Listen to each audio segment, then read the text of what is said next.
Assalamualaikum warahmatullahi wabarakatuh.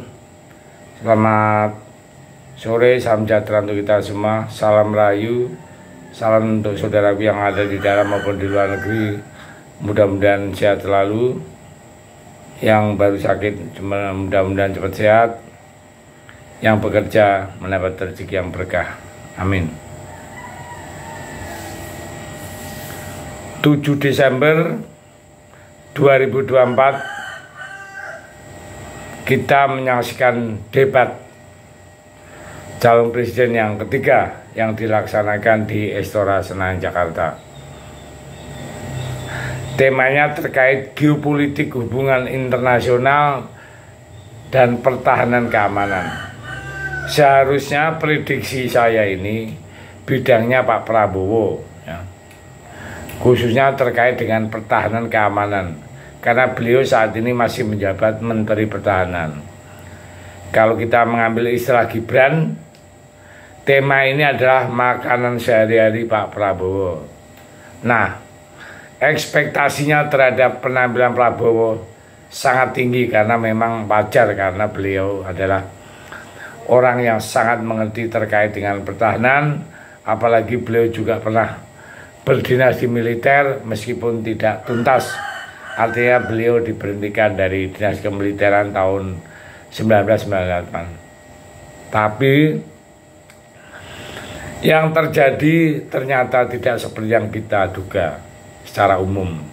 Tadi malam Pak Prabowo keteteran. Saya katakan Pak Prabowo terpuruk lagi pada saat Capres nomor urut 1, nomor urut 3 menyerang Pak Prabowo dengan data, dengan argumen-argumen yang sangat argumentatif. Pak Prabowo hampir tidak bisa menjawab apapun, khususnya terkait dengan pesawat bekas dan bobolnya Kementerian Pertahanan terhadap hacker, kemudian pembelian alutsista yang masih mengandalkan mediator seperti yang disebut oleh Anies Baswedan, PT Teknologi Militer Indonesia, dan sebagainya dan sebagainya. Pak Prabowo tidak bisa menjawab. Bahkan menurut saya, Capres nomor urut 3 jauh mempunyai pandangan yang komprehensif terkait dengan strategi pertahanan keamanan. Ganjar Pranowo mengungkapkan pertahanan keamanan level 5.0 ini strategis, pertahanan yang sangat advance sebetulnya dan sangat komprehensif, mulai memperkuat Indonesia Coast Guard, karena Indonesia adalah negara kepulauan terbesar di dunia. Saat ini Ganjar Pranowo merasa bahwa strategi pertahanan kita diterapkan secara top up, bukan bottom up, berdasarkan kebutuhan matra-matra, baik matra darat, laut maupun udara. Dan ini menurut Ganjar sangat tidak ideal untuk membangun strategi pertahanan keamanan untuk Indonesia dan hal-hal yang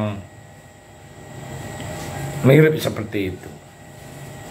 Menjawab hal ini Pak Prabowo tidak bisa berkutik. Hampir semua pertanyaan tidak bisa dijawab oleh Pak Prabowo secara substansi.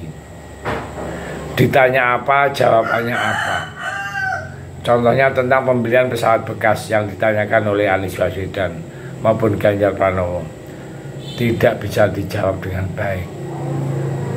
Kemudian bagaimana sistem perencanaan yang top down, tidak bottom up seperti yang seharusnya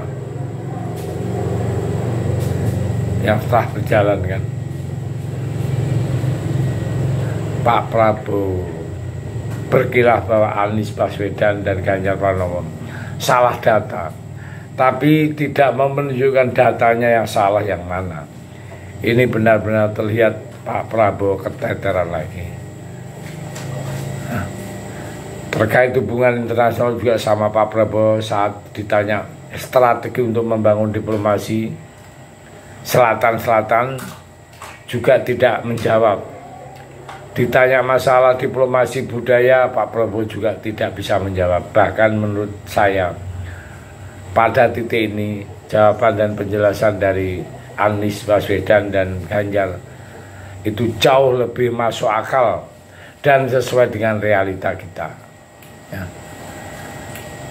Artinya Pak Prabowo itu sangat menggenaskan tadi malam. Sebetulnya dengan anggaran yang begitu besar, nomor 2 terbesar selama tahun 2002 ini, ternyata Pak Prabowo tidak mampu menjelaskan di bidang ini. Ironis ya.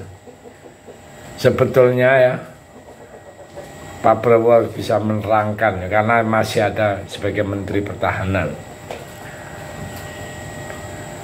Pak Prabowo atau mungkin karena pengaruh sudah umur, seharusnya Pak Prabowo jauh lebih menguasai masalah dibandingkan 2 kandidat yang lain. Tapi kenyataannya terbalik. Menurut saya adalah menunjukkan dengan jelas bahwa wawasan strategi pertahanan Pak Prabowo masih old school, tidak lagi visioner. Dan menurut saya rencana strategi pertahanan keamanan kita yang paling visioner itu yang ditunjukkan oleh Ganjar Pranowo sangat komprehensif ya. Bagaimana beliau meningkatkan kekuatan di laut, udara, dan di darat. Secara proporsional juga meningkatkan kemampuan matra darat juga ya. Beliau juga akan meningkatkan cyber defense, cyber teknologi. Ganjar juga menyebutkan banyak hal terkait dengan pengamanan wilayah Indonesia. Khusus Indonesia Coast Guard yang disebut sebagai garda samudrawan yang sampai sekarang belum terbentuk dengan fix ya, namanya Indonesia Coast Guard itu. Bakamla yang ditunjuk sebagai Inden Coast Guard ternyata belum mampu atau belum secara definitif ditunjuk oleh Presiden. Jadi bagi saya kegagalan dari pemerintahan Pak Presiden Jokowi dalam bentuk di kelautan ini memang kelihatan ya. Harusnya Indonesia itu sebagai negara maritim itu harus nomor 1 lah. Kita menguasai laut kita sendiri ya. Maka dari itu ide-ide Pak Ganjar kalau menurut saya sangat brilian. Harus mengedamkan untuk pembuatan Coast Guard ya.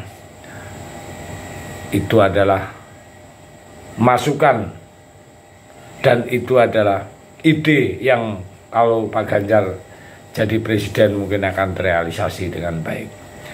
Saya pikir itu. Terima kasih. Merdeka.